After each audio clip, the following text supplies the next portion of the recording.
Hey everyone, Matt here. Excuse my location. I'm currently driving to work. Not my ideal setup. Gonna keep my eyes on the road, obviously, as I'm making this video. But this was kind of a spur of the moment. I really had no plans to discuss the events of the last few days, but I've been thinking about it a lot. And yeah, so kind of stream of consciousness. We'll see where the conversation goes. If you're in the Northeast and you've been impacted by the storm, love to hear from you. Just check in, see how things are going. Hope everything is well and safe with each of your families. So as of yesterday, today is Wednesday morning. It's about 7 a.m. I'm driving myself into work.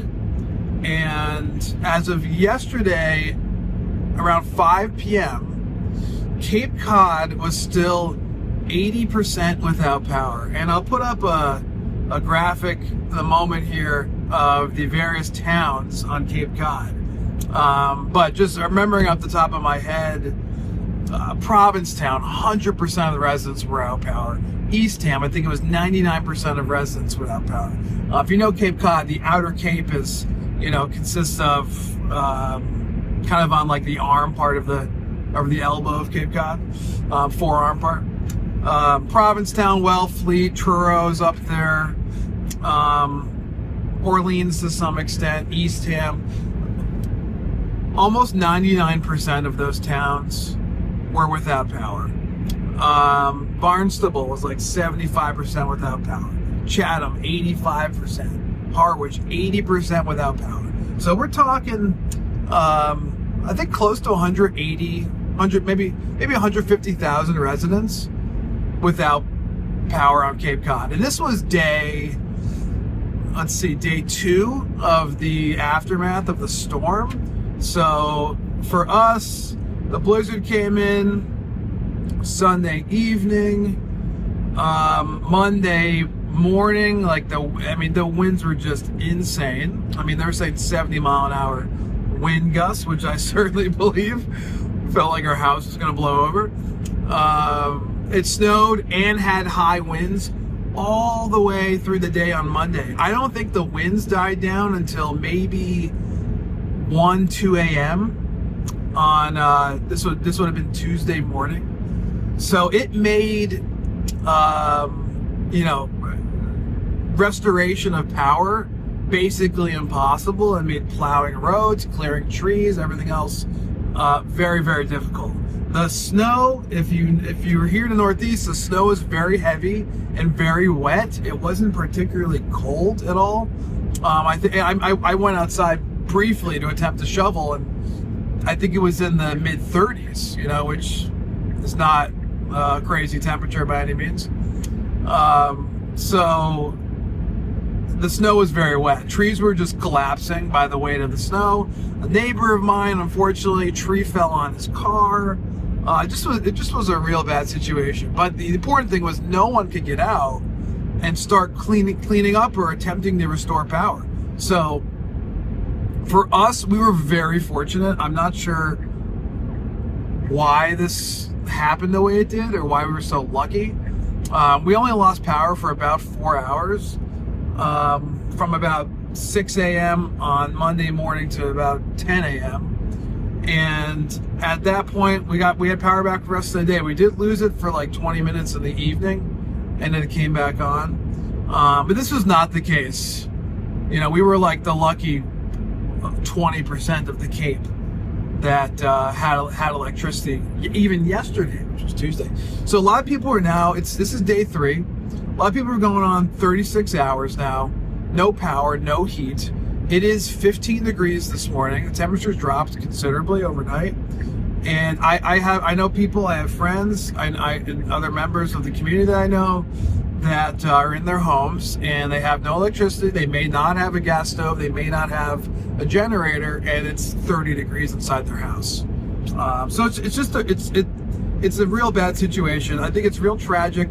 Here on Cape, we have high elderly population, and I know there's people who cannot dig themselves out. They may not have family members that can help out. They may not be able to get in touch with them. So it's real bad. I'm trying to appreciate the seriousness of the situation, being that we have power at home and our lives are not disrupted very much. It's not the case for a lot of people. So in making this video, I thought a lot about, sort of sustainability, owning electric vehicles, like in a situation like this, and driving around. We drove around yesterday. We passed a gas station. It was one of the only, like in our area, I kind of did a loop around the town we're in. I only saw 2 gas stations out of maybe the 10 that we passed along our route that had power. So as you can imagine, the line is going down the street to get in there. And it's always this thing that people say, like, how could you, like, if you own an EV and it's like there is some sort of like natural disaster situation, like how can you operate? And then, like, here we go.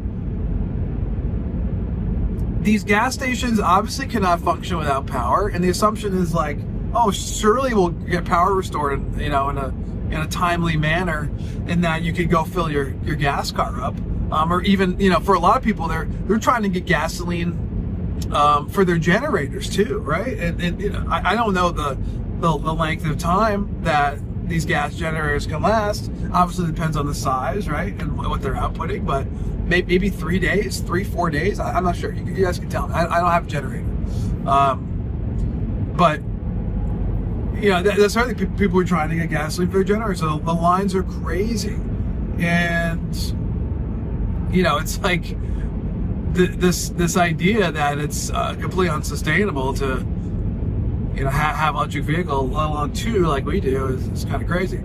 Granted, I'm coming from a place where I didn't lose power, so it may be a different situation. My wife and I, like, we didn't really go out or needed to go out. Today was the first day we've been out in a few days, and I'm driving into work today, but my situation would have been a little different.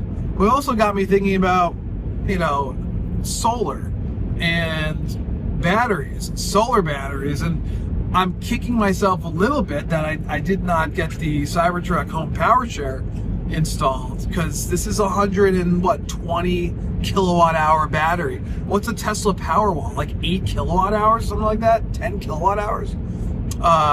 It's like 10 Powerwalls, right? I could run my home power for a substantial amount of time. And we have gas heating, which is also a huge advantage. It doesn't require, much of a draw to run the blower to kick the furnace on, right? So all those things considered, like, I'm kicking myself a little bit. I said, like, while we lived on Cape Cod, we've never had like an issue with losing power for an extended period of time. So I was like, maybe I'll save myself the $4,000, whatever it is, to get this thing installed. But it, in a situation like this, it would have been totally justified. And I kind of wish I had it. And I'm thinking about, like, it almost feels like it should be standard for all of these electric vehicles to have this capability to run as a generator to your home. Like, why is it restricted to just Cybertruck? I feel like all these EVs should be able to have this, like, standard. It's a huge safety thing. It's a huge selling point, I think, to be able to know that, I got what's on average, most, I would say, EV batteries are maybe 65 kilowatt hours now, right? That's still an immense amount of energy that you could use to heat your home, keep a refrigerator going, keep lights on, right? Like, it really, I feel like it should be standard with EVs going forward. Obviously, there's some technical things that need to be fleshed out in these vehicles, but gosh, could you imagine if that was just like standard on all these EVs, knowing that, with the proper setup, like, you can plug your car into your home and run your home. You got a giant battery just sitting in the driveway, right? Or in your garage, whatever it is. So thinking about that a lot, and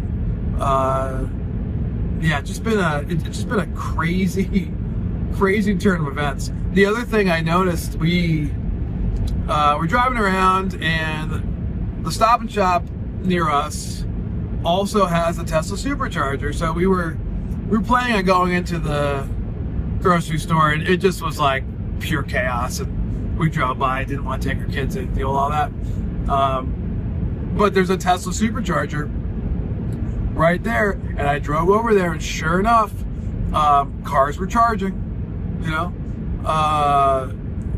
for whatever reason, I don't know if that area is prioritized, where it's located, but there was power, and if I needed to charge my car, I could go to that location. There are also some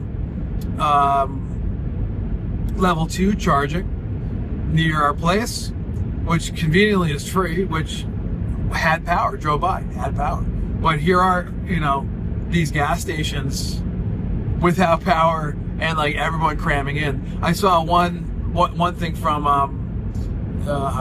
maybe it came through on Facebook, like the sheriff's office in Orleans, where they said 100% of the gas stations in town did not have power.